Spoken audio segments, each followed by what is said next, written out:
A generation which ignores history has no past and no future. Robert Anson Heinlein.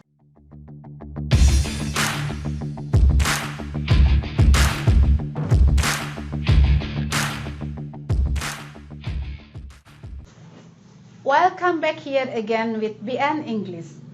Assalamualaikum warahmatullahi wabarakatuh. Good morning. May Allah bless us in every minute of the day.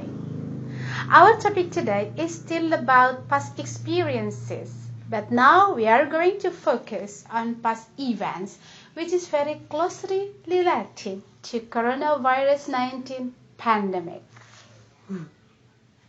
COVID-19 pandemic is not a history yet because we are still fighting with the virus.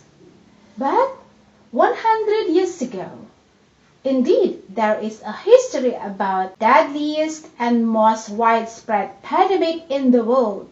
It is Spanish flu. What is Spanish flu? When the virus hit the people around the world, did it hit Indonesia?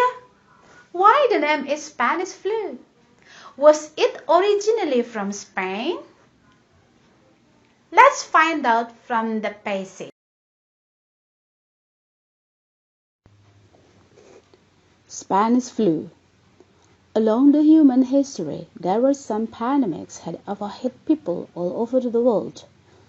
Those were smallpox, 7,980 before century, plague of Athens, 480 before century, the Antonine Plague, 165 until 180 century, the Plague of Justinian, 541 until 549 century, the Black Death, 13 and 46 until 13 and 53, Great Plague, 1720, Cholera, 1820, Spanish flu, 1918, and now we are fighting with coronavirus, which was identified firstly in Wuhan, China since 2019.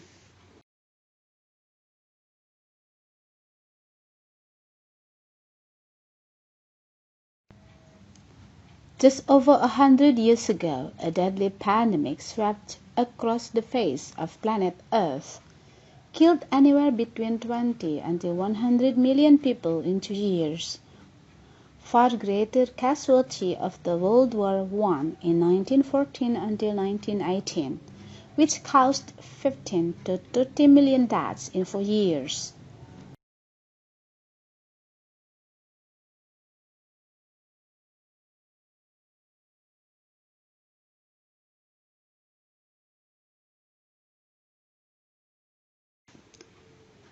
Some historians collected data of Spanish flu. Many of them were oral history due to the lack of data. Spain reported firstly about the pandemic, which hit many people there. Meanwhile, other countries kept the news secretly. Well, it was understandable because Spanish flu hit the people during World War I. The countries which were in war didn't want the news came up to the enemy that their troops was hit by pandemic.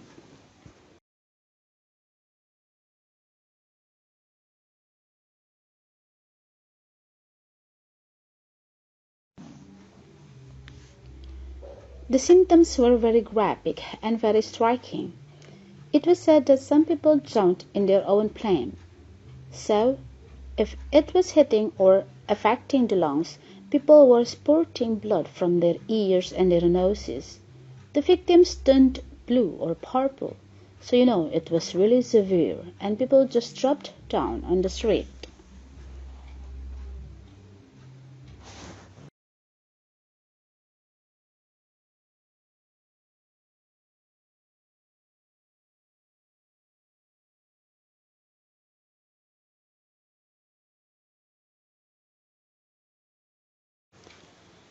The traditional explanation was, it started in Kansas in an army camp. There was a young man from a family which raised many livestock. Soon he became a soldier and was trained in a camp. It was said that he was not well since the first time he came to the camp. In a very short time, some troops were infected with the same disease. Then the troops brought it over to the Transis Europe. Finally, it spread to all over Europe: Spain, France, Germany, UK, Norway, Sweden, Denmark, Italy. It also attacked America, Africa, Middle East, Asia, East Asia, Southeast Asia, even to Alaska.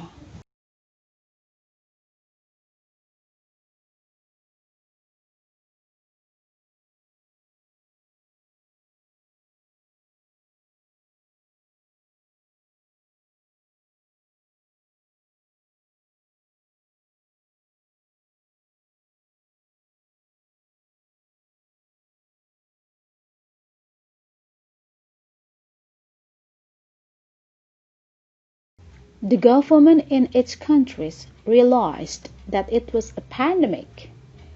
It was reported that people were advised, even forced, to wear a mask because the virus transmitted through cough and sneeze.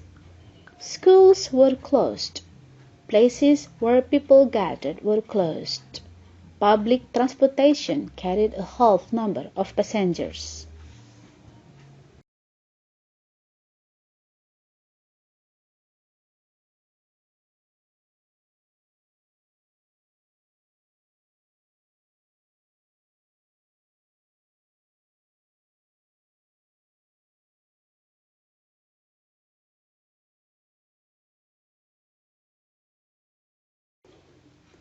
Did Spanish flu pandemic hit Indonesia?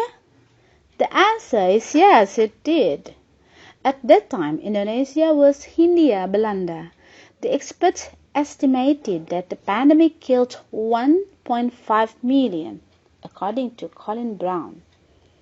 It hit Hindia Belanda in two waves. The first wave happened during July to September 1918. The second wave happened massively during October to December 1918. The pandemic had reached East India. Dutch Health Department.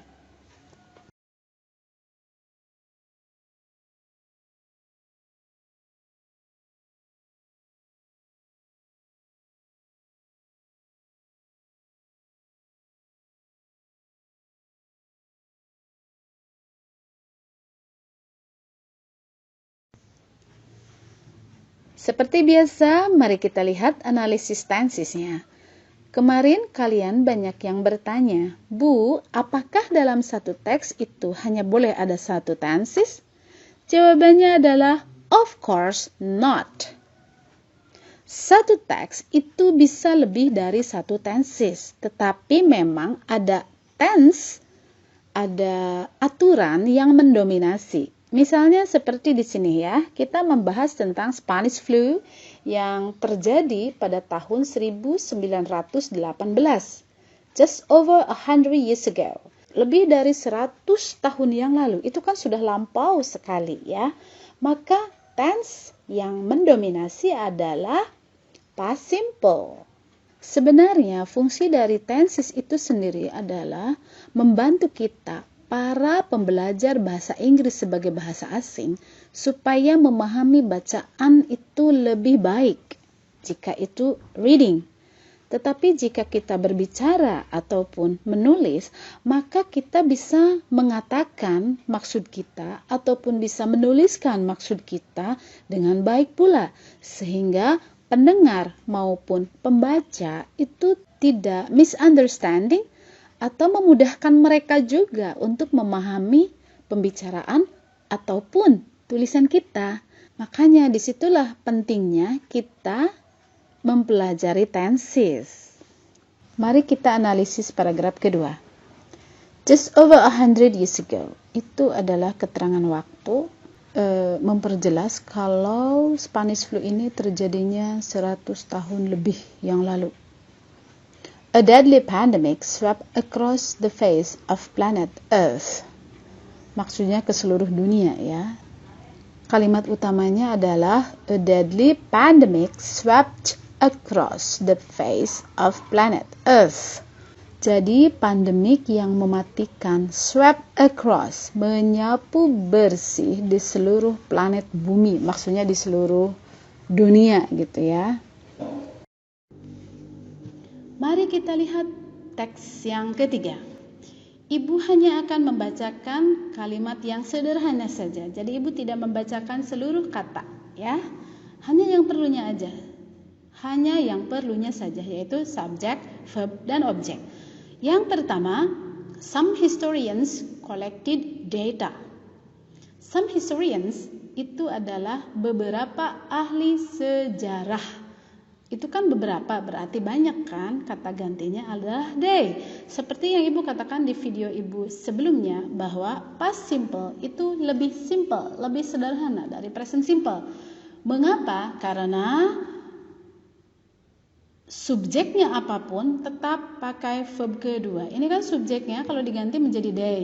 They collected data, tidak berubah ya.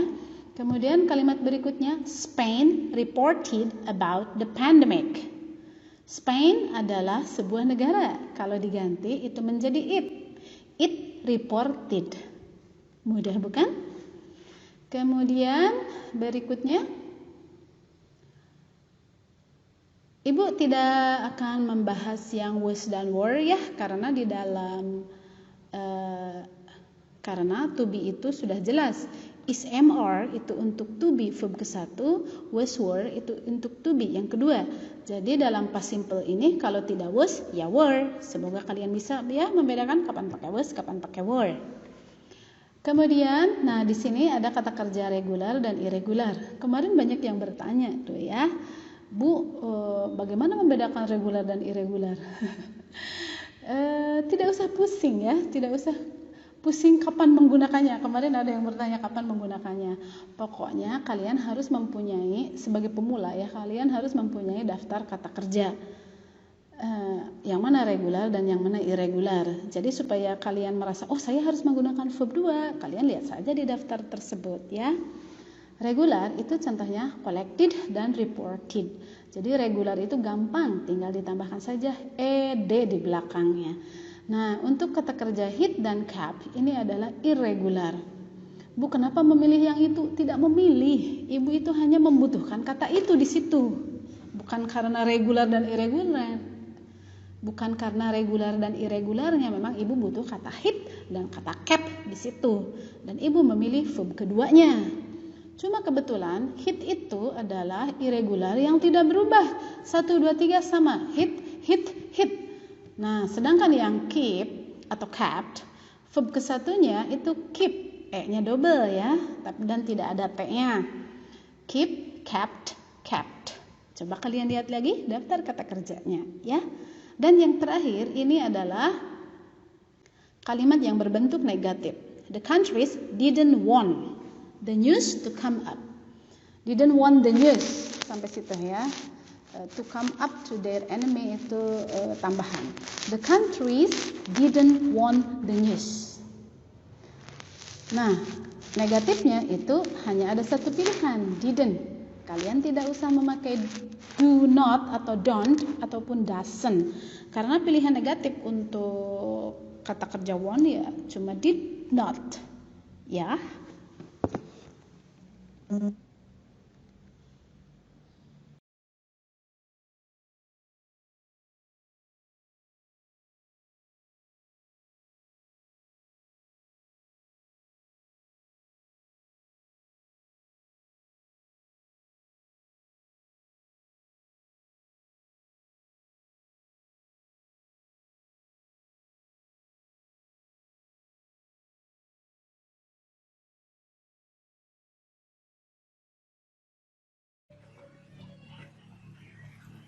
Bagaimana? Mudah bukan?